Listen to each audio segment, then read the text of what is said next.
Pada hari itu, aku menyadarinya. Di usiaku yang ke-50, jantungku bisa berdebar lagi. Di ruang sempit di bawah wastafel dapur Pak Budi, si tukang ledeng sedang bekerja di belakangku. "Yang ini, Bu? Bagian ini?" tanyanya. Saat itulah aku menunjuk ke dalam. Kaki Pak Budi tersandung kotak peralatannya. Tubuhnya yang kehilangan keseimbangan terdorong ke arahku dari belakang. Dan kami pun bersentuhan. Sesuatu menyentuh pinggulku. Sesuatu yang luar biasa besar. Tak mungkin obeng bisa sebesar ini. Bukan. Itu bukan perkakas. Seketika, waktu terasa berhenti. "Maaf, Bu." Wajah Pak Budi memerah padam. Aku pun membeku. Ya Tuhan, apakah semua itu nyata? Rahasia seorang pria yang konon membuat wanita lari ketakutan dan kisah menakjubkan yang lahir dari rahasia itu. Sejak saat itu, hidupku berubah total. Akan kuceritakan semuanya sekarang. Namaku Dewi, usiaku tahun ini 50. Setelah menikah dan bertahan selama 20 tahun, aku bercerai di usia 48. Waktu itu terlalu berat untuk disebut sebagai sebuah pernikahan. Mantan suamiku Arya adalah pria yang hanya tampak sempurna dari luar. Di depan orang lain, ia bersikap ramah dan sopan, tetapi begitu masuk ke rumah, ia berubah total. "Ini masakan apa? Makanan kucing saja lebih baik dari ini. Kerjamu cuma di rumah, tapi itu pun tidak becus?" Tahu tidak, di kantor ada anak baru, perempuan muda, jauh lebih cantik darimu. Setiap hari aku hidup menahan caci maki dan penghinaan yang dilontarkannya. Aku bersabar dan terus bersabar. Jika aku bercerai, aku akan tinggal di mana? Bagaimana dengan anak-anak? Ketakutan seperti itulah yang membuatku bertahan dan tidak bisa pergi. Hingga akhirnya aku tahu, Arya berselingkuh dengan rekan kerjanya yang lebih muda. Dan itu sudah berjalan selama bertahun-tahun. Malam itu, aku berkata pada Arya, "Kita cerai saja." Arya tertawa mengejek. "Apa? Cerai? Memangnya kamu bisa apa tanpaku?" Tapi aku sudah membulatkan tekad. Aku bertemu pengacara dan menerima uang tunjangan. Jumlahnya tidak banyak, tetapi cukup untuk membeli sebuah rumah kecil di desa. Pada hari putusan cerai di koridor pengadilan, Arya berkata padaku, "Kamu akan menyesal. Wanita tua sepertimu, siapa yang akan melirikmu lagi?" Kata-kata itu menusuk hatiku. Benar juga, aku sudah tua. Siapa yang mau dengan wanita usia 50?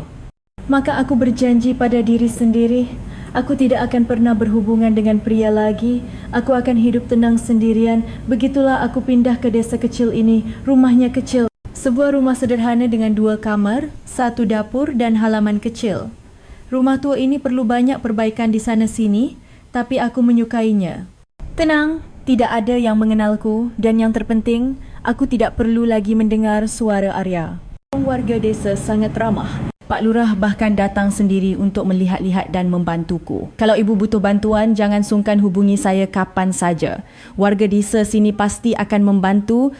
Aku menunduk dan mengucapkan terima kasih. "Terima kasih, Pak. Saya akan hidup tenang di sini." Sejak musim semi, aku mulai berkebun di halaman. Aku menanam kemangi, cabai dan tomat. Awalnya aku canggung, tetapi aku belajar satu persatu sambil menonton video di YouTube. Saat menyentuh tanah, aku merasa hatiku perlahan menjadi tenang. Hidup seperti ini tidak buruk juga, pikirku. Musim panas tiba, tomat di halaman mulai memerah dan cabai pun berbuah lebat. Setiap pagi aku menyirami kebun dan sore harinya aku duduk di teras sambil menatap langit. Apakah aku kesepian? Entahlah. Mungkin lebih tepat disebut damai. Selama 20 tahun aku hidup di bawah tatapan tajam seseorang. Sekarang aku tidak perlu lagi mengkhawatirkan siapa pun. Jika aku tak sengaja memecahkan piring saat makan, tidak ada yang akan marah. Jika aku menonton TV sampai larut malam, tidak ada yang akan menegur. Inikah yang namanya kebebasan? Begitulah aku menjalani hidup.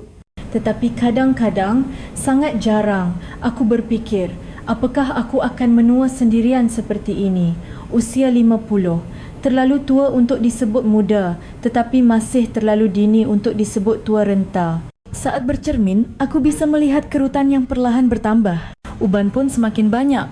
Aku hanya akan menjadi seorang nenek-nenek. Pikirku dan hatiku pun tertutup sepenuhnya.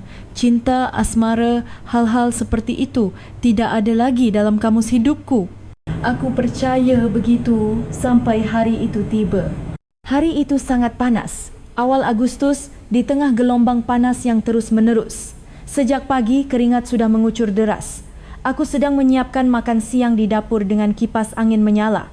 Tiba-tiba terdengar suara brak, disusul suara air yang deras. Aku terkejut dan menoleh. Air menyembur deras dari bawah wastafel dapur. Astaga! Aku buru-buru mematikan keran utama, tetapi lantai dapur sudah tergenang air. Sambil mengeringkan air dengan kain pel, aku menghela napas. Berapa lagi biaya perbaikannya? Setelah bercerai, mengeluarkan uang adalah hal yang paling kutakuti. Uang tunjangan tidak banyak dan aku harus berhemat untuk biaya hidup bulanan. Tapi ini tidak bisa dihindari. Aku tidak bisa hidup tanpa air. Aku menelepon Pak Lurah. Pak Lurah, maaf mengganggu. Sepertinya pipa air di rumah saya pecah. Apa Bapak kenal tukang ledeng? Pak Lurah langsung menjawab, "Oh iya, coba hubungi Pak Budi saja. Di desa kita, semua urusan pipa air dia yang tangani. Kerjanya bagus dan harganya juga jujur." Pak Lurah memberiku nomor telepon Pak Budi. Dengan tangan gemetar, aku menelpon. Setelah 2 kali nada sambung, terdengar suara pria yang rendah dan tenang. "Hello? Selamat siang, apa benar ini dengan Pak Budi? Saya dapat nomor dari Pak Lurah, pipa air di rumah saya pecah." "Oh begitu? Boleh minta alamatnya? Saya akan segera ke sana." Suaranya sangat menenangkan. Tidak terburu-buru, namun juga tidak acuh tak acuh. Nada yang pas. Aku memberikan alamat dan menutup telefon. Orang seperti apa dia? Aku bertanya-tanya tanpa berpikir panjang sambil kembali membersihkan lantai. Sekitar 30 menit kemudian bel pintu berbunyi.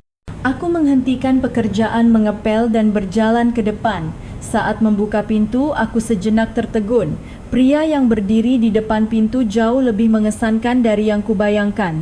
Badannya tinggi dan bahunya lebar. Postur yang tegap dengan kulit sawo matang dan rambut cepak. Dia memiliki aura pekerja keras yang kuat. Usianya tampak sedikit lebih tua dariku, mungkin sekitar pertengahan 50-an. "Selamat siang, saya Budi," sapanya sambil mengangkat tas peralatannya. Suaranya rendah dan tenang, sama seperti di telepon. "Ah, iya. Silakan masuk." Aku buru-buru membukakan pintu. Kenapa aku jadi gugup begini? Jantungku terasa berdebar sedikit lebih cepat. Kenapa gugup? Dia kan cuma tukang ledeng. Aku menenangkan diriku sendiri sambil mengantarnya ke dapur. Airnya pecah dari bawah wastafel. Keran utamanya sudah saya matikan. Pak Budi mengangguk dan masuk ke dapur.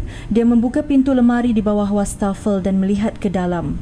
Aku hanya diam memperhatikannya dari samping. Pak Budi menyalakan senter untuk menerangi bagian dalam, menyentuh pipa-pipa sambil memeriksa satu persatu. Wah, tangannya besar sekali. Pikirku saat melihat tangannya menggenggam pipa. Itu adalah tangan seorang pekerja. Terlihat kasar namun kokoh dan dapat diandalkan. Beberapa menit kemudian, Pak Budi menoleh ke arahku. Sambungan pipanya sudah tua, jadi pecah. Suku cadangnya harus diganti, tapi saya tidak membawanya sekarang. Nanti saya cari dulu. Dalam beberapa hari saya akan kembali. Oh, kalau begitu. Untuk sementara akan saya sumbat dulu. Airnya masih bisa dipakai. Pak Budi dengan cekatan melakukan perbaikan sementara. Dia melilitnya dengan selotip, mengoleskan sesuatu, lalu memeriksanya lagi. Melihatnya bekerja, entah kenapa aku merasa lega. Orang ini benar-benar ahli dalam pekerjaannya, pikirku. Setelah selesai, Pak Budi berdiri. 2 hari lagi saya akan kembali. Nanti akan saya perbaiki dengan benar. Baik, terima kasih. Pak Budi menunduk sedikit lalu berbalik. Aku mengantarnya sampai ke pintu depan. Setelah menutup pintu, aku meletakkan tangan di dada. Jantungku masih berdebar kencang. Ada apa denganku? Kenapa begini? Aneh rasanya. Hanya seorang tukang ledeng. Kenapa aku jadi begitu memikirkannya? Aku menggelengkan kepala. Tidak, ini karena aku sudah lama tidak bertemu pria. Aku sudah hidup sendiri selama setahun. Aku mencoba meyakinkan diri sendiri dan kembali ke dapur, tapi aku terus teringat suara tenang Pak Budi. Tangannya yang besar, wajahnya yang fokus saat bekerja. Astaga, kenapa aku jadi begini, Dewi? Aku menepuk-nepuk pipiku. Kukira perasaan seperti ini sudah tidak ada lagi. Malam itu, aku sulit tidur. Memikirkan Pak Budi akan datang lagi dalam 2 hari membuat hatiku entah kenapa jadi berdebar. Tidak. Ini bukan berdebar. Aku hanya ingin perbaikannya cepat selesai. Tapi jauh di lubuk hatiku, aku tahu. Aku ingin bertemu dengannya lagi. 2 hari terasa sangat lambat. Saat bangun pagi, aku berpikir, apakah dia akan datang hari ini? Saat makan siang, aku terus melirik jam. Kenapa aku jadi begini? Aku marah pada diri sendiri. Selama setahun aku tidak pernah memikirkan pria, tapi hanya karena bertemu tukang ledeng sekali aku jadi begini. Tapi hatiku tidak bisa dibohongi. Di hari kedua, pagi-pagi sekali, aku berpakaian lebih rapi dari biasanya. Blus putih dengan celana katun. Aku bercermin, menyisir rambut dan bahkan memakai lipstik. Apa yang kamu lakukan, Dewi? Kenapa berdandan untuk orang yang datang memperbaiki pipa? Tapi lipstik sudah terlanjur kupakai dan aku membiarkannya. Sekitar pukul 10 pagi, bel pintu berbunyi. Jantungku berdebar kencang. Aku mengambil napas dalam-dalam lalu membuka pintu. Benar saja, itu Pak Budi. Kali ini pun ia membawa tas peralatannya dan sebuah kotak berisi suku cadang di tangannya. Selamat pagi, Bu. Saya bawa suku cadangnya. Ah, iya. Silakan masuk. Pak Budi masuk ke dalam rumah. Kali ini ia terlihat lebih jelas daripada 2 hari yang lalu. Baju kerja hitamnya semakin menonjolkan postur tubuhnya yang tegap. Ah, jantungku berdebar lagi. Tenang, Dewi. Aku berusaha bersikap biasa saja sambil mengantarnya ke dapur. Di sini, Pak. Airnya aman selama ini. Syukurlah. Kalau begitu, sekarang saya perbaiki dengan benar. Pak Budi meletakkan tas peralatannya dan kembali masuk ke bawah wastafel. Kali ini sepertinya memakan waktu lebih lama. Aku hendak pergi ke ruang tamu tapi tiba-tiba merasa khawatir. Bagaimana jika ada masalah lain? Tanpa sadar, aku berjongkok di depan wastafel. Mau saya tunjukkan di mana masalahnya? Ah, tidak apa-apa, Bu. Saya. Pak Budi menghentikan kata-katanya. Aku sudah membuka pintu wastafel dan menunjuk ke dalam. Di sini kan, bagian ini? Pak Budi membungkuk dari belakangku untuk melihat ke dalam. Ruang di bawah wastafel sangat sempit. Aku bisa merasakan hangat tubuh Pak Budi di punggungku dan aroma maskulin, bukan bau keringat. Seketika aku merasa pusing. Ini terlalu dekat. Pak Budi juga tampak canggung. Ah, iya di situ. Biar saya masuk dan lihat. Tolong minggir sedikit, Bu. Ia mencoba menarik tubuhnya mundur di ruang sempit itu. Tepat pada saat itulah, kaki Pak Budi tersandung kotak peralatan yang tergeletak di lantai. Kehilangan keseimbangan, Pak Budi terhuyung ke depan. Aku refleks mencoba menghindar, tapi sudah terlambat. Tubuh Pak Budi menabrakku dari belakang. Tepatnya, sesuatu yang keras dan besar menyentuh pinggulku. Sensasi yang terasa menembus celanaku. Awalnya, kukira itu perkakas. Obeng, kunci Inggris, sesuatu yang keras di sakunya. Tapi bukan. Untuk ukuran perkakas, ini terlalu besar dan posisinya aneh. Dan benda itu terasa hangat. Aku seketika membeku. Pak Budi juga tampak membeku. Selama beberapa detik kami terdiam dalam posisi itu. Pak Budi buru-buru menarik tubuhnya. Maaf, Bu. Wajahnya merah padam. Melihat telinganya ikut memerah, ia pasti sangat malu. Wajahku juga terasa panas. Tidak apa-apa. Tidak apa-apa. Pak Budi memalingkan wajah dan kembali bekerja. Kali ini ia tidak memintaku untuk menunjukkan bahagian dalamnya lagi. Aku pun pergi ke ruang tamu.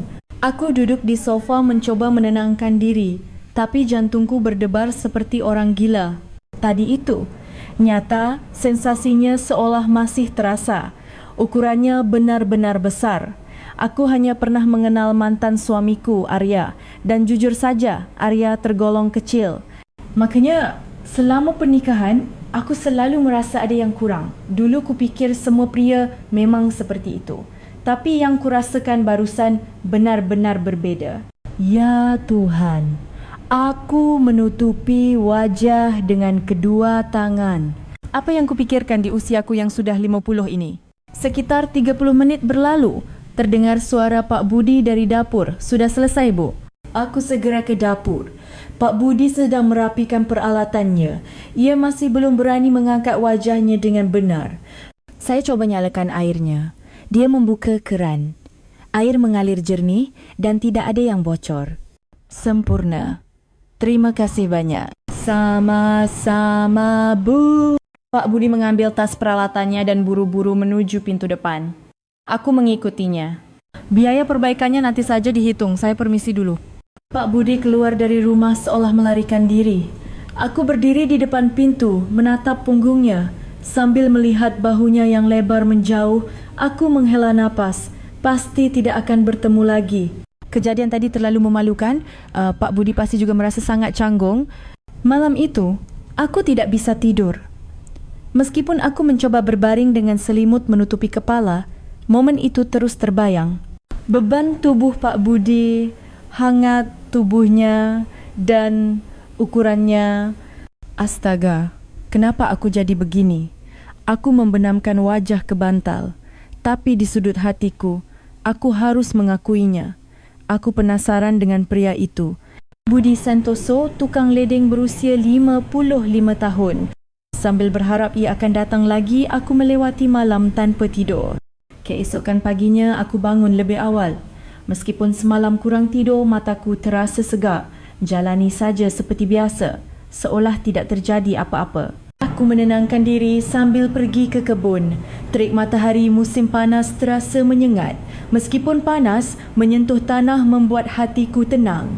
Aku mengenakan celana pendek dan kaus tanpa lengan serta topi jerami. Aku berlutut di kebun dan mulai mencabuti rumput liar. Cabai sudah tumbuh besar. Sambil memetik cabai yang sudah merah, sejenak aku bisa melupakan Pak Budi. Sekitar 1 jam berlalu. Tiba-tiba aku merasakan ada yang menatap dari belakang. Perasaan seperti ada yang sedang memperhatikanku. Perlahan aku menoleh. Di ujung jalan desa, seseorang berdiri. Dari jauh pun, aku bisa mengenalinya. Itu Pak Budi. Dia berdiri di tengah jalan menatap ke arahku. Pandangan kami bertemu. Pak Budi tampak terkejut dan sedikit tersentak. Lalu ia buru-buru memalingkan wajah dan mempercepat langkahnya. Aku tetap duduk di tempatku, memperhatikannya hingga menghilang. Jantungku mulai berdebar kencang lagi. Tadi dia melihatku? Tidak, sudah pasti dia melihatku. Dia berdiri di sana cukup lama menatapku. Kenapa? Kenapa dia menatapku seperti itu? Aku melihat ke bawah, ke pakaianku, celana pendek dan kaus tanpa lengan. Meskipun usiaku 50, berat badanku turun karena berkebun. Jadi penampilanku tidak terlalu buruk. Kakiku masih kencang dan lenganku tidak kendur. Mungkinkah dia melihatku sebagai seorang wanita? Hanya memikirkannya saja sudah membuat wajahku panas. Aku segera menggelengkan kepala. Tidak mungkin. Dia pasti hanya kebetulan lewat dan melihat. Tapi di sudut hatiku, pikiran lain muncul. Mungkin dia juga. Tidak. Aku menggelengkan kepala lagi. Aku ini janda paruh baya. Siapa yang akan melihatku sebagai wanita? Tapi semakin kupikirkan, jantungku semakin berdebar. Selesai berkebun, aku masuk ke rumah. Saat mandi, saat makan, aku terus memikirkan Pak Budi. Tatapannya, caranya berdiri di tengah jalan menatapku. Apa yang sedang ia pikirkan? Aku penasaran. Sore itu, aku duduk di teras menatap matahari terbenam. Sambil melihat langit yang memerah, aku bergumam pada diri sendiri. Jangan berkhayal, Dewi. Usiamu sudah tidak pantas untuk itu. Tapi hatiku terus berdebar. Beberapa hari berlalu, Pak Budi tidak datang lagi. Tentu saja, perbaikannya sudah selesai, jadi tidak ada alasan untuk datang. Tapi aku terus-menerus melihat keluar jendela, berharap ia akan lewat lagi. Saat pergi ke warung di desa atau saat keluar rumah, aku selalu melihat sekeliling, berharap bisa bertemu Pak Budi. Kenapa aku jadi begini? Aku marah pada diri sendiri. Selama setahun aku tidak pernah mempedulikan siapapun. Tapi hanya dalam beberapa hari aku jadi seperti ini. Tapi aku tidak bisa menahannya. Aku terus teringat Pak Budi. Suaranya yang tenang, ekspresinya yang fokus saat bekerja, dan sensasi pada hari itu. Aku memeluk guling dan mencoba tidur. Sambil berfikir, bisakah aku bertemu dengannya lagi? Seminggu berlalu. Selama seminggu itu, aku tidak pernah bertemu Pak Budi. Meskipun desanya kecil, penduduknya cukup banyak dan semua sibuk dengan urusan masing-masing. Hari itu, aku harus berbelanja. Aku membawa tas belanja dan pergi ke warung desa. Ibu pemilik warung menyapaku dengan ramah. Bu Dewi, sudah lama tidak kelihatan. Ya Bu, selamat siang. Aku memasukkan barang-barang yang kubutuhkan ke dalam keranjang. Mie instan, telur, susu dan beberapa buah. Saat hendak ke kasir, terdengar suara pintu warung terbuka. Aku tanpa sadar menoleh ke belakang dan aku membeku. Pak Budi masuk, dia juga melihatku. Kami berhenti di depan pintu masuk warung. Selama beberapa detik suasana hening. Pak Budi yang pertama menunduk menyapa. Selamat siang, Bu. Ah, iya. Selamat siang. Aku pun buru-buru menunduk. Wajahku terasa panas. Pak Budi tampak canggung dan masuk ke dalam warung. Aku bergegas membayar. Aku harus cepat pergi. Ini sangat memalukan. Setelah membayar dan hendak keluar dari warung, aku mendengar suara Pak Budi. Tunggu, Bu Devi. Aku berhenti. Perlahan aku berbalik. Pak Budi berdiri memegang sebotol minuman.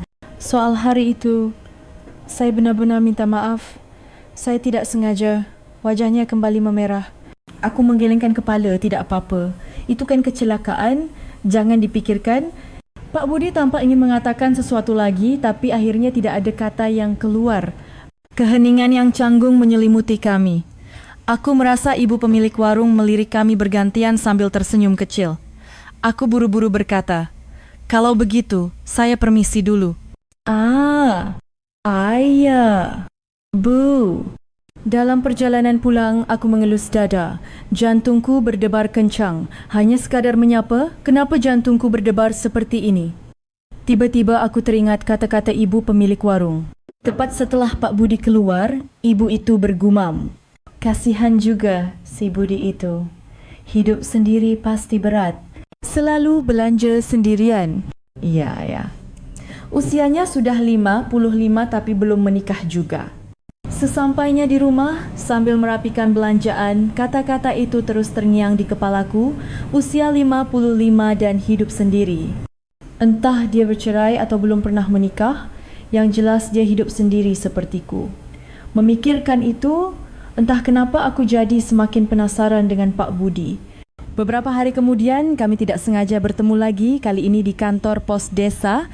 Aku mau mengambil paket. Dan Pak Budi sepertinya mau mengirim surat tercatat. Di dalam kantor pos, mata kami bertemu lagi. Kali ini tidak terlalu canggung. Ketemu lagi ya Bu, sapa Pak Budi lebih dulu. Iya Pak, betul. Kebunnya bagaimana Bu, baik-baik saja? Iya, cabainya banyak berbuah. Tomatnya juga tumbuh subur. Wah, hebat sekali. Merawat itu tidak mudah loh. Untuk pertama kalinya kami mengobrol dengan benar. Meskipun singkat tapi terasa alami. Pak Budi ternyata orang yang tidak banyak bicara, tapi pendengar yang baik. Ia mengangguk-angguk sambil mendengarkan ceritaku dengan serius. Keluar dari kantor pos, kami berjalan searah. Ternyata rumah kami searah. Rumah Bu Dewi kan di dekat bukit itu ya, berarti dekat sekali dengan rumah saya, kata Pak Budi. Oh ya, rumah Pak Budi juga di sekitar sini? Iya. Sekitar 5 menit dari sini, di gang sebelah sana. Dekat. Kata itu membuat jantungku berdebar lagi. Kami berjalan perlahan. Tidak banyak bicara, tapi keheningan itu tidak terasa canggung, justru nyaman. Berada di samping Pak Budi, entah kenapa aku merasa aman. Saat sampai di mulut gang, Pak Budi berhenti. Saya ke arah sini Bu, hati-hati di jalan. Iya, Pak Budi juga. Kami berpisah ke rumah masing-masing. Sesampainya di rumah, aku langsung duduk di sofa. Dadaku masih berdebar. Ini, jangan-jangan aku. Tidak mungkin. Aku menggelengkan kepala, tapi aku tidak bisa menyangkalnya. Aku mulai memperhatikan Pak Budi. Aku ingin mendengar suaranya, melihat wajahnya dan berjalan bersamanya. Aku tidak menyangka di usia 50, perasaan seperti ini bisa datang lagi. Malam itu untuk pertama kalinya setelah sekian lama aku tidur dengan nyenyak. Aku bermimpi berkebun bersama Pak Budi. Dia mencangkul tanah di sampingku. Aku menanam benih dan kami berdua bekerja sambil tertawa. Saat bangun pagi, aku tersenyum. Perasaan ini tidak buruk juga. Seminggu lagi berlalu, aku sesekali bertemu Pak Budi di desa. Kami saling menyapa, mengobrol singkat dan perlahan-lahan menjadi lebih akrab. Kadang aku berpikir, andai saja ada sesuatu yang rusak lagi, tapi untungnya atau sialnya, rumahku baik-baik saja. Suatu malam, aku sedang mencuci piring setelah makan malam. Matahari sudah terbenam dan halaman mulai gelap. Tiba-tiba bel pintu berbunyi. Siapa? Jam segini tidak ada yang biasa datang. Aku mengeringkan tangan dan berjalan ke depan. Saat membuka pintu, aku terkejut Pak Budi berdiri di sana. Pak Budi. Selamat malam. Selamat malam, Bu. Maaf mengganggu. Tadi saya habis kerja di dekat sini, jadi sekalian mampir. Di tangannya ada tas peralatan. Sepertinya ia memang baru selesai bekerja. Baju kerjanya basah oleh keringat dan wajahnya tampak lelah. Oh, begitu. Silakan masuk. Tidak apa-apa, Bu. Tentu saja. Ayo, masuk. Pak Budi masuk dengan hati-hati. Aku mempersilakannya ke ruang tamu. Bu, silakan duduk. Mau minum apa? Air putih saja, Bu. Terima kasih. Aku pergi ke dapur dan mengambilkan segelas air dingin. Pak Budi duduk di sofa sambil melihat sekeliling. Rumahnya rapi sekali ya? Karena tinggal sendiri, jadi mudah merapikannya. Sambil memberikan air, aku bertanya, sudah makan malam? Pak Budi ragu sejenak lalu menggeleng. Belum, pekerjaan baru selesai. Kalau begitu makan di sini saja, saya masakkan. Tidak usah, Bu. Tidak apa-apa. Saya kan cuma mampir. Tidak apa-apa. Saya juga bosan kalau makan sendirian. Ayo makan bersama. Aku tidak menunggu jawabannya dan langsung ke dapur. Aku membuka kulkas, ada sayur asam yang kubuat tadi pagi. Nasi juga ada dan beberapa lauk pauk. Aku dengan cepat menyiapkan meja, memanaskan sayur, mengambil nasi, dan mengeluarkan sambal serta lalapan. Lalu aku mengeluarkan sebotol bir dingin dari kulkas. Minum bir sedikit mungkin bisa membuatnya lebih santai. Aku membawa nampan ke ruang tamu. Pak Budi segera berdiri untuk membantu. Biar saya bantu, Bu. Tidak usah, duduk saja. Sebentar lagi selesai. Setelah meja siap, kami duduk berhadapan. Pak Budi dengan hati-hati mengambil sendok.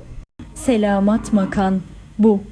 Ya, silakan dinikmati. Pak Budi menyendok kuah sayur asam dan memasukkannya ke mulut. Matanya sedikit membesar. Enak sekali, Bu. Oh, syukurlah. Ini bukan masakan orang yang tinggal sendiri. Benar-benar enak. Pujiannya membuatku senang. Aku membuka botol bir. Mau minum bir, Pak?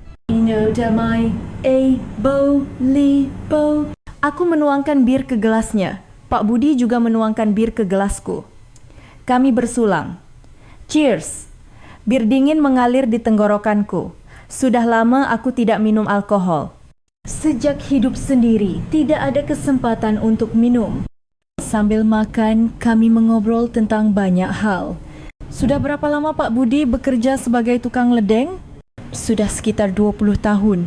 Dulu kerja di perusahaan lain, lalu akhirnya buka usaha sendiri. Pekerjaannya tidak berat? Berat sih, tapi sudah terbiasa, cuma ini yang bisa saya kerjakan. Pak Budi berbicara dengan tenang, sepertinya ia bangga dengan pekerjaannya. Keluarga ada, Pak? Tanyaku hati-hati. Pak Budi berhenti sejenak, lalu ia menggeleng. Saya hidup sendiri. Orang tua sudah lama meninggal dan saya tidak punya saudara. Oh, kalau Bu Dwi? Saya juga sendiri, bercerai setahun yang lalu. Kami terdiam sejenak sama-sama sendiri. Fakta itu seolah membuat kami lebih dekat. Kami minum bir lagi, suasana menjadi sedikit lebih santai. Pak Budi bertanya dengan hati-hati. Bu Dewi, kalau boleh tahu, mantan suami ibu orangnya seperti apa? Pertanyaan itu membuatku terdiam sejenak. Arya, Aku tidak ingin membicarakan orang itu. Saya tidak mahu membicarakannya. Oh, maaf. Saya tidak sopan. Tidak apa-apa. Aku mengangkat wajah dan menatap Pak Budi. Hanya kenangan yang tidak menyenangkan. Saya bertahan selama 20 tahun, lalu akhirnya bercerai. Pak Budi mengangguk. Dia tidak bertanya lebih jauh. Aku menghargai pengertiannya. Kenapa Pak Budi tidak menikah? Kali ini giliranku bertanya. Pak Budi ragu sejenak lalu membuka mulut. Hanya ketinggalan waktu. Waktu muda sibuk bekerja dan setelah tua, rasanya sudah terlambat. Tapi kan masih bisa sekarang. Di usia segini, siapa yang mau dengan saya? Pak Budi tersenyum getir. Senyum itu membuat hatiku sakit. Aku menuangkan bir lagi. Pak Budi, usia itu tidak penting. Yang penting adalah perasaan suka. Pak Budi menatapku. Tatapannya serius. Bu Dewi berpikir begitu? Iya, saya berpikir begitu. Mata kami bertemu. Aku bisa merasakan udara di sekitar kami berubah. Ada perasaan yang tidak bisa diungkapkan dengan kata-kata mengalir di antara kami. Tepat pada saat itu, saat aku hendak mengambil gelas, tanganku tidak sengaja menyentuh lutut Pak Budi. Maaf. Tidak apa-apa. Tapi, sentuhan singkat itu, aku bisa merasakan otot pahanya yang keras di ujung jariku. Aku buru-buru menarik tanganku, tapi jantungku sudah berdebar gila-gilaan. Napas Pak Budi juga terdengar sedikit berbeda. Keheningan berlangsung beberapa detik. Pak Budi yang pertama memalingkan pandangan. Sesudah malam, sebaiknya saya pamit. Dia mencoba berdiri dari kursinya. Pada saat itu aku tanpa sengaja melihatnya. Celana Pak Budi, bagian itu terlihat sangat berbeda. Benar-benar berbeda dari sebelumnya. Siluetnya terlihat jelas. Ma, itu karena sentuhan kecil tadi, napasku tertahan. Apa yang kurasakan di bawah wastafel hari itu sama sekali bukan ilusi. Bahkan waktu itu, aku tidak melihatnya dengan benar. Yang kulihat di depanku sekarang jauh lebih jelas. Ukuran yang tidak bisa disembunyikan bahkan di balik celana. Ya Tuhan, jadi itu semua nyata. Pak Budi tampak panik dan buru-buru mengambil tas peralatannya. Secara alami menutupi bagian bawah tubuhnya. Wajahnya merah padam. Iya. Meskipun aku merasa sayang, aku tidak bisa memaksanya untuk tinggal. Wajahku juga terasa panas. Aku sekarang mengerti kenapa selama ini dia ditolak oleh para wanita. Kata-kata menakutkan itu. Hanya dengan melihatnya sekarang saja aku sudah merasa tegang. Tapi di saat yang sama, di sudut hatiku, muncul harapan yang aneh. Pak Budi bangkit dan memakai sepatunya. Aku mengantarnya sampai ke depan. Keheningan yang canggung menyelimuti kami. Kami berdua sadar akan apa yang baru saja terjadi. Pak Budi menunduk sambil mengikat tali sepatunya sementara aku menatap dinding. Makan malamnya. Enak sekali. Terima kasih, Bu, kata Pak Budi hati-hati. Suaranya lebih rendah dari biasanya. Sama-sama, saya juga senang bisa mengobrol. Oh begitu, saya permisi. Pak Budi membuka pintu. Tapi setelah melangkah keluar, ia berhenti sejenak. Setelah ragu-ragu cukup lama, ia berbalik. Wajahnya masih memerah, tapi tatapannya serius. Bu Dewi. Iya? Lain kali. Bolehkah saya datang lagi? Pertanyaan itu mengandung permohonan. Meskipun situasinya sangat memalukan, atau mungkin justru karena itu, ia bertanya dengan lebih sungguh-sungguh. Jantungku berdebar kencang. Tentu. Datang saja kapanpun. Pak Budi tersenyum lega. Terima kasih. Hati-hati di rumah, Bu. Lalu ia pergi.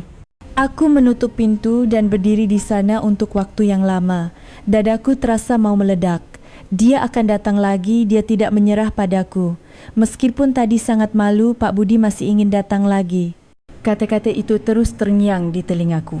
Aku duduk di sofa dan merenungkan malam ini. Duduk berhadapan dengan Pak Budi, makan malam, minum bir dan mengobrol. Rasanya begitu nyaman dan hangat. Apakah ini yang namanya perasaan suka? Aku tidak menyangka di usiaku yang ke-50, aku bisa menyukai seseorang lagi. Tapi sekarang aku tidak bisa menyangkalnya. Aku menyukai Budi Santoso. Pak Budi datang lagi 4 hari kemudian, kali ini juga di waktu malam. Seolah sudah menunggu, aku membuka pintu. Selamat malam Bu, sapa Pak Budi sambil tersenyum malu-malu. Di tangannya ada sebuah kantong plastik. Ini untuk membalas makan malam tempoh hari untuk Ibu. Di dalam kantong itu penuh dengan buah-buahan, apel, pir, anggur. Aduh, tidak usah repot-repot begini. Tidak apa-apa, saya yang ingin membawanya. Cara bicara Pak Budi terasa sedikit berbeda. Terasa lebih santai dari sebelumnya. Aku pun ikut merasa nyaman.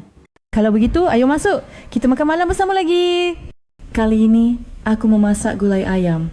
Bir juga sudah kusiapkan. Kami kembali duduk berhadapan dan makan malam. Obrolan kami jauh lebih alami dari sebelumnya. Cabai di kebun ibu sudah besar-besar ya. Saya lihat waktu lewat, kata Pak Budi. Oh, ya, kapan? Beberapa hari yang lalu. Waktu kebetulan lewat. Wajah Pak Budi sedikit memerah. Aku tersenyum. Waktu itu, saat aku memakai celana pendek. Kami minum beberapa gelas bir lagi, sedikit mabuk. Wajah Pak Budi juga memerah, suasana menjadi hangat dan santai. Bu Dewi panggil Pak Budi hati-hati. Iya, sebenarnya ada yang ingin saya katakan. Aku menahan napas. Jantungku mulai berdebar kencang. Pak Budi ragu sejenak lalu mengangkat matanya menatapku. Saya suka sama Bu Dewi. Kata-kata itu membuatku membeku. Sejak pertama kali bertemu, waktu memperbaiki wastafel itu, saya gugup sekali. Karena Bu Dewi ada di samping saya, lanjut Pak Budi. Kecelakaan hari itu juga, saya benar-benar minta maaf. Tapi setelah itu, saya jadi terus kepikiran. Saya juga melihat Bu Dewi waktu di kebun. Waktu itu saya berhenti sejenak dan menatap cukup lama. Karena ibu cantik sekali. Mataku berkaca-kaca. Cantik di usia 50, aku tidak menyangka kata itu bisa membuatku begitu bahagia. Saya tidak menyangka di usia saya sekarang bisa merasakan perasaan ini. Tapi setiap melihat Bu Dewi, hati saya selalu berdebar. Pak Budi mengulurkan tangannya dan menggenggam tanganku. Tangannya yang besar membungkus tanganku, hangat. Bu Dewi, maukah ibu menjalin hubungan dengan saya? Aku menjawab dengan suara bergetar karena tangis. Saya juga suka sama Pak Budi. Mata Pak Budi membesar. Benarkah? Ya, saya juga terus kepikiran. Suara Pak Budi, senyumnya. Kami menggenggam tangan erat-erat. Kami duduk seperti itu untuk waktu yang lama. Tidak ada kata-kata, tapi kami bisa merasakan hati kami terhubung. Tapi, Pak Budi, Ayah, ada satu hal yang ingin saya sampaikan. Pak Budi menatapku dengan serius. Sebenarnya, ada alasan kenapa saya tidak menikah. Alasan apa? Pak Budi ragu-ragu, lalu perlahan berkata, saya sedikit aneh. Para wanita selalu menolak saya. Maksudnya, badan saya terlalu besar. Seketika aku mengerti. Sensasi yang kurasakan di bawah wastafel hari itu. Semua bilang takut, tidak bisa. Makanya saya tidak bisa menikah. Suara Pak Budi mengecil. Aku menggenggam tangannya lebih erat. Pak Budi. Iya? Oh saya, sepertinya tidak apa-apa. Pak Budi menatapku dengan kaget. Benarkah ibu kan sudah merasakannya hari itu? Ibu tahu. Aku berkata jujur, mantan suami saya kecil, selalu ada yang kurang. Tapi Pak Budi, wajahku memanas, terlihat berbeda dalam artian yang baik. Tatapan mata Pak Budi berubah. Ada sorot permohonan di matanya, Bu Dewi. Kami saling menatap dan secara alami kami semakin dekat. Pak Budi memeluk bahuku, aku juga memeluknya. Aku bisa mendengar detak jantungnya berdebar kencang. Sama sepertiku. Kami berdiri seperti itu untuk waktu yang lama tanpa kata-kata, tapi dalam keheningan itu semua perasaan kami tercurah. Pak Budi mengelus kepalaku. Sentuhan yang lembut, Bu Dewi cantik sekali. Kata-kata itu membuatku menangis. Air mata kebahagiaan. Entah berapa lama waktu berlalu, kami menuju ke kamar tidur. Pak Budi berkata dengan wajah khawatir. Kalau ibu merasa sakit, langsung bilang ya, saya sedikit berbeda. Tidak apa-apa, saya bisa menahannya. Malam itu, aku menyadarinya. Waktu bersama Pak Budi begitu sempurna. Itu bukan rasa sakit, melainkan kenikmatan yang luar biasa. Sensasi yang belum pernah kurasakan selama 20 tahun pernikahanku. Aku merasakannya dalam pelukan Pak Budi. Malam semakin larut dan kami saling mengenal lebih dalam. 50 dan 55. Cinta kami yang terlambat dimulai seperti itu. Sejak hari itu, Pak Budi sering datang ke rumahku. Setelah selesai bekerja, ia mampir. Di akhir pekan, ia datang dari pagi sampai malam. Kami bertemu diam-diam untuk menghindari pandangan warga desa. Di desa kecil, gosip menyebar dengan cepat. Hari ini kita mau apa? Tanya Pak Budi pada suatu Sabtu pagi. Kita ke kebun? Yuk, bantu aku ya. Tentu saja. Kami duduk berdampingan di kebun. Pak Budi mencangkul tanah, aku menanam benih. Sesekali tangan kami bersentuhan dan kami saling tersenyum. Pak Budi, lihat ini. Bunga labu sudah mekar. Cantik sekali, tapi tidak secantik Bu Dewi. Apa sih? Aku tertawa meskipun malu. Di usiaku yang ke-50, bersama Pak Budi membuatku merasa seperti gadis 20 tahun. Kami makan siang bersama. Pak Budi memanggang sate. Aku mencuci lalapan. Ayo, coba ini. Pak Budi membungkus sate dengan lontong dan memberikannya ke mulutku. Enak. Syukurlah. Kami juga minum bir. Bir di siang hari terasa begitu manis. Sore harinya, kami jalan-jalan. Menyusuri jalan setapak di belakang desa. Pak Budi menggenggam tanganku. Hati-hati, di sini banyak batu. Iya. Berjalan sambil bergandengan tangan membuat hatiku damai. Sinar matahari menembus sela-sela dahan pohon dan suara burung terdengar merdu. Bu Dewi. Iya? Saya bahagia. Tiba-tiba Pak Budi berkata, selama 55 tahun hidup sendiri, saya tidak pernah merasakan perasaan ini. Bertemu Bu Dewi membuat saya benar-benar bahagia. Aku menggenggam tangannya lebih erat. Saya juga. Setelah bercerai, saya pikir hidup saya sudah berakhir. Tapi bertemu Pak Budi membuat saya merasa hidup kembali. Kami duduk di tengah bukit dan memandang ke bawah ke arah desa. Rumah-rumah kecil tampak berkerumun. Di antara rumah-rumah itu, ada rumah kami. Itu, yang atapnya biru, rumah kita. Kataku sambil menunjuk. Rumah kita. Pak Budi mengulangi kata-kata itu. Rumah kita. Kata itu terdengar begitu indah. Malamnya Pak Budi menginap di rumahku. Kami berbaring di tempat tidur dan mengobrol. Pak Budi, waktu muda dulu bagaimana? Tidak ada yang istimewa, hanya bekerja. Tidak pernah pacaran? Pernah, tapi selalu putus karena masalah itu. Pak Budi tersenyum getir. Aku meletakkan tanganku di dadanya. Sekarang tidak apa-apa. Saya suka Pak Budi apa adanya. Benarkah? Ya, tidak bisa dibandingkan dengan mantan suami saya. Bersama Pak Budi, sempurna. Pak Budi memelukku. Pelukannya hangat dan kokoh. Aku cinta kamu, Dewi. Aku juga cinta kamu, Budi. Kami melewati malam seperti itu. Jauh lebih alami dari sebelumnya.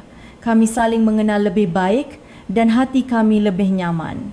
Sekarang bukan lagi ketakutan, melainkan kebahagiaan. Keesokan paginya, kami bangun bersama dan sarapan. Rutinitas biasa, tapi terasa begitu membahagiakan. Saat bersiap-siap berangkat kerja, Pak Budi berkata, akhir pekan depan aku datang lagi. Aku tunggu. Sampai saat itu jangan sakit ya. Iya, kamu juga.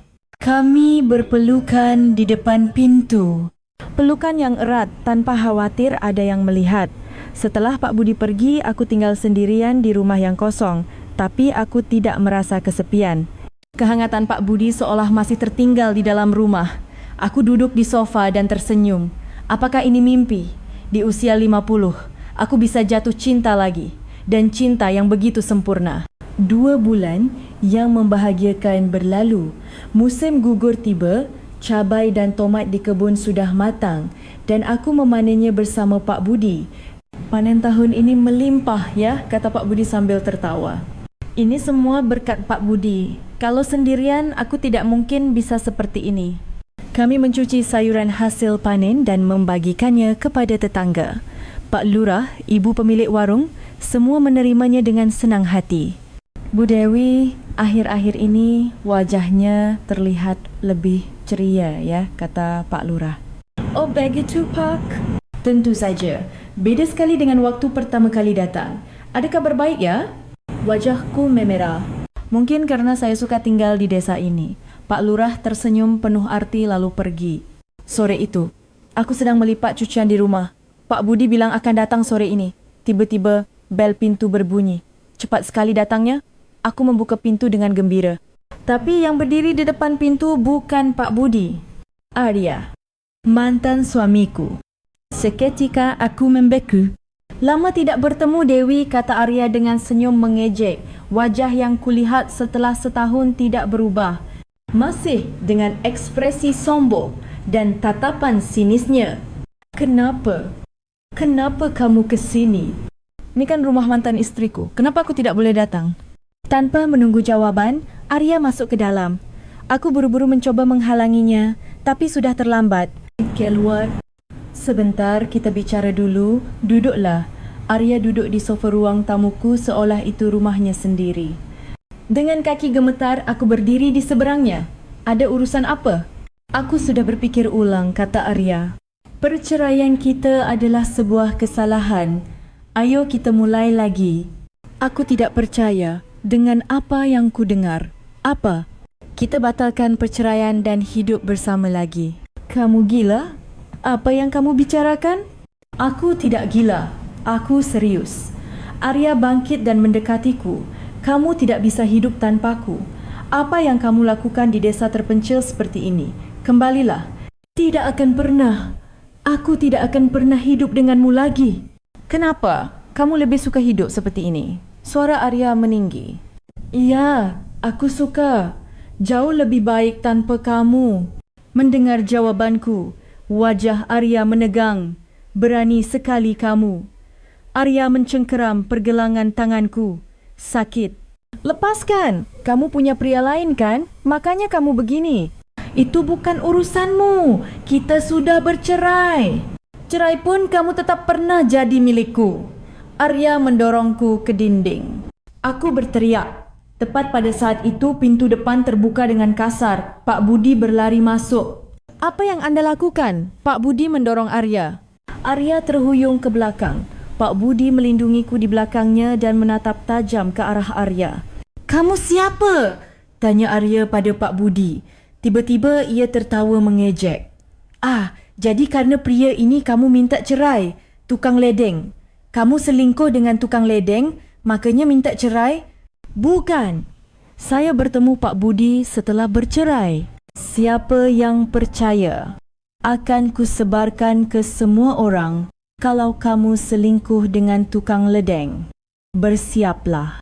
Arya pergi sambil mengumpat. Pintu dibanting dengan keras. Aku terduduk di lantai. Kakiku lemas. Pak Budi memelukku dan membantuku berdiri. Ibu tidak apa-apa? Iya, tapi aku tidak baik-baik saja. Kata-kata Arya terus terngiang di telingaku. Selingkuh dengan tukang ledeng akan kusebarkan ke semua orang. Pak Budi memeluk bahuku. Pasti takut ya? Tidak apa-apa, ada saya. Aku membenamkan wajah di dada Pak Budi dan aku menangis. 2 bulan kebahagiaan terasa hancur berkeping-keping. Seminggu berlalu setelah kedatangan Arya. Selama seminggu itu, aku merasa cemas. Apakah dia benar-benar akan menyebarkan gosip? Tapi tidak ada yang terjadi. Perlahan aku mulai tenang. Mungkin dia hanya menggertak. Tapi di hari ke-10, aku pergi ke warung untuk berbelanja. Di dalam warung ada beberapa ibu-ibu desa. Saat aku masuk, mereka berhenti mengobrol dan mereka menatapku dengan aneh. Kenapa mereka? Aku menyapa dengan canggung. Selamat siang, Bu. Iya. Jawaban mereka dingin. Aku buru-buru mengambil barang yang kubutuhkan dan pergi ke kasir. Ibu pemilik warung juga ekspresinya aneh. Rp32,000. Tidak seramah biasanya. Saat aku keluar setelah membayar, aku mendengar suara bisik-bisik dari belakang. Asal perempuan itu yang itu. Katanya sejak masih punya suami sudah dengan si tukang ledeng. Masa sih? Tapi tetap saya perempuan bersuami. Aku tidak percaya dengan apa yang ku dengar. Apa? Aku berhenti dan ingin berbalik, tapi kurungkan niatku. Aku buru-buru keluar dari warung. Dalam perjalanan pulang, orang lain juga menatapku dengan aneh. Seorang nenek bahkan membuang muka. Ada apa ini? Sesampainya di rumah aku menelepon Pak Lurah. Pak Lurah, ini saya Dewi. Ah, Bu Dewi. Suara Pak Lurah terdengar tidak nyaman. Pak, apa ada sesuatu? Warga desa menatap saya dengan aneh. Begini Bu Dewi, akhir-akhir ini ada gosip. Gosip apa Pak? Pak Lurah menghela napas. Gosip kalau Bu Dewi sudah berhubungan dengan Budi sejak masih punya suami. Napasku tertahan. Itu bohong Pak, saya bertemu Pak Budi setelah bercerai. Saya tahu Bu, tapi orang-orang percaya begitu. Katanya mantan suami ibu sendiri yang datang ke desa dan mengatakan itu. Ya Tuhan, hati-hati Bu. Di desa kecil, gosip itu menakutkan. Setelah menutup telepon, aku terduduk lemas. Arya benar-benar menyebarkan gosip itu. Dan orang-orang mempercayainya. Beberapa hari kemudian, aku mendapat telepon dari Pak Budi. Dewi, suara Pak Budi terdengar muram. Budi, kamu sudah dengar gosipnya? Iya, aku sudah dengar. Maafkan aku. Ini semua salahku. Bukan, ini bukan salahmu, kata Budi. Tapi, akhir-akhir ini pekerjaanku berkurang. Apa? Orang-orang tidak memanggilku lagi.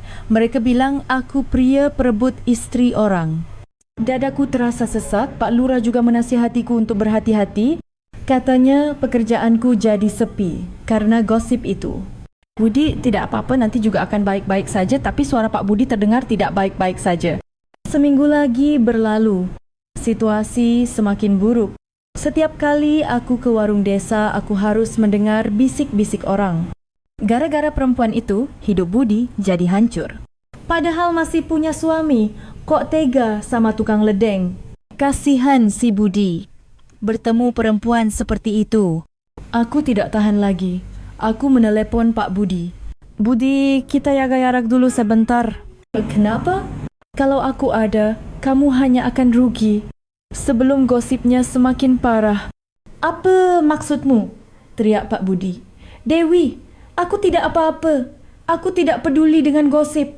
Tidak bisa, aku tidak bisa melihatmu jadi seperti ini. Aku menangis sambil menutup telepon dan aku memutuskan aku harus pergi.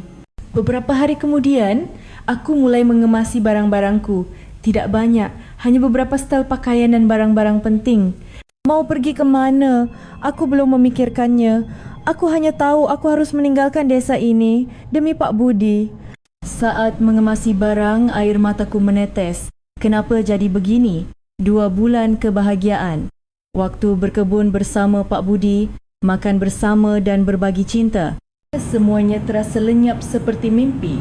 Saat itu, bel pintu berbunyi. Aku menyeka air mata dan membuka pintu. Pak Budi. Kenapa telefonku tidak diangkat?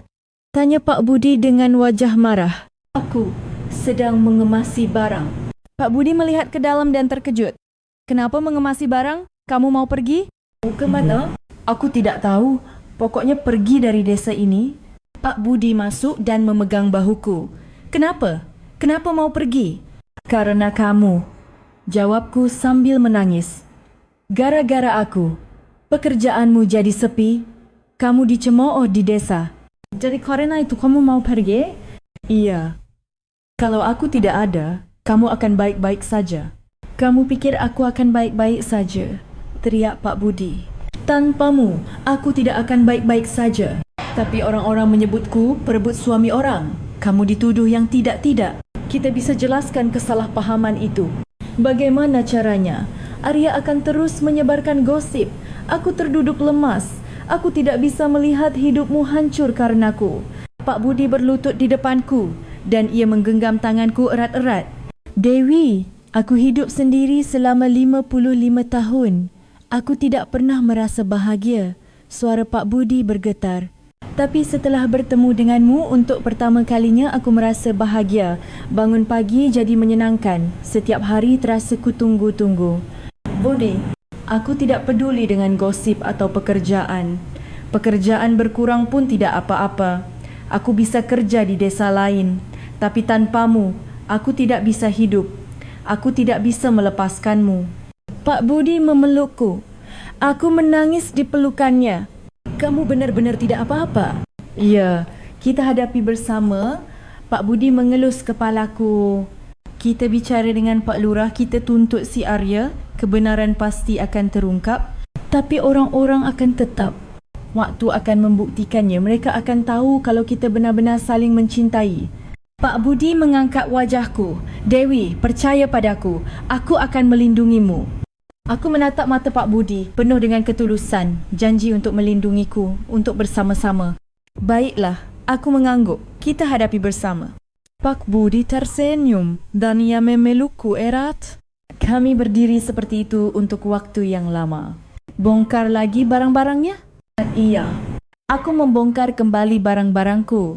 Pak Budi membantuku di samping. Besok kita temui Pak Lurah? Tanya Pak Budi. Iya. Kita harus menceritakan yang sebenarnya. Kita juga siapkan tuntutan untuk Arya atas pencemaran nama baik.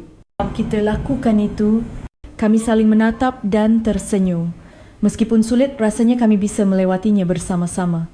Malam itu, Pak Budi menginap di rumahku. Kami berbaring di tempat tidur sambil menggenggam tangan erat-erat. Tidak takut? Tanyaku. Takut. Tapi kamu lebih penting, jawab Pak Budi. Aku membenamkan wajah di dadanya bersama orang ini. Keesokan harinya kami menemui Pak Lurah. Pak Lurah melihat kami dan menghela napas. Silakan duduk. Kami duduk berdampingan. Pak Budi yang pertama membuka mulut. Pak Lurah, gosip itu tidak benar. Saya bertemu Bu Dewi setelah dia bercerai. Waktu masih punya suami, kami sama sekali tidak saling kenal. Pak Lurah menatap kami bergantian. Lalu kenapa mantan suaminya menyebarkan gosip seperti itu? Itu balas dendam, kataku. Dia tidak suka melihat saya bahagia setelah bercerai. Jadi dia menggunakan Pak Budi untuk menyakiti saya. Aku menceritakan kebenaran tentang pernikahanku. Kekerasan yang dilakukan Arya, perselingkuhannya dan bagaimana aku bertahan selama 20 tahun sebelum akhirnya bercerai. Pak Lurah mendengarkan dengan tenang. Dan kami akan menuntutnya atas pencemaran nama baik tambah Pak Budi. Kami punya bukti rekaman saat Arya datang ke rumah dan mengancam kami. Pak Lurah mengangguk. Baiklah, akan saya sampaikan kepada warga desa. Terima kasih, Pak. Tapi, kata Pak Lurah sambil menatap kami, kalian harus tetap berhati-hati. Di desa kecil, gosip itu menakutkan. Sekali muncul, tidak akan mudah hilang. Kami tahu, Pak. Jawab Pak Budi. Tapi kami akan tetap tegar karena kami tidak melakukan kesalahan.